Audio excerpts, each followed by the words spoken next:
নিউজিল্যান্ডকে গুড়িয়ে দিয়ে ফের চ্যাম্পিয়ন হল ভারত।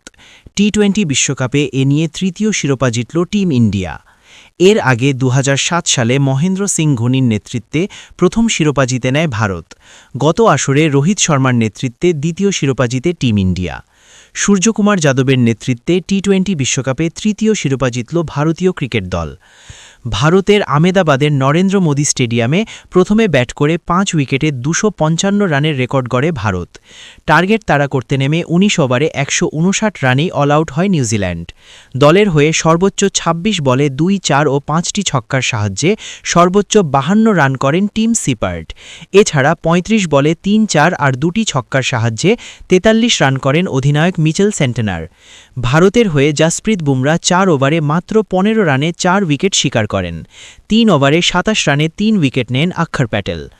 এর আগে টস হেরে প্রথমে ব্যাট করে ভারত।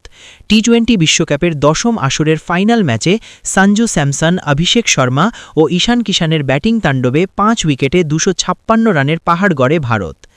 দলের হয়ে মাত্র ৪৬ বলে ৫টি ৪ আর ৮টি ছক্কার সাহায্যে সর্বোচ্চ ৮৯ রান করেন সঞ্জু স্যামসন।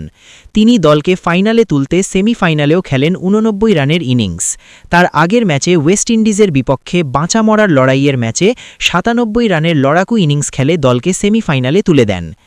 আজ ফাইনাল ম্যাচে ইনিংসের শুরুতে ব্যাটিং তাণ্ডব চালিয়ে মাত্র ২১ বলে ৬টি ৪ আর ৩ ছক্কায় ৫২ রান করে ফেরেন অভিষেক শর্মা। ৩ নম্বর পজিশনে ব্যাটিংয়ে নেমে ২৫ বলে ৪টি ৪ আর ৪টি ছক্কার সাহায্যে ৫৪ রান করে ফেরেন ঈশান কিষান। ইনিংসের শেষ ওভারে তাণ্ডব চালিয়ে ৩, ৪ আর ২ ছক্কায় ২৪ রান আদায় করে নেন শিবম দুবে।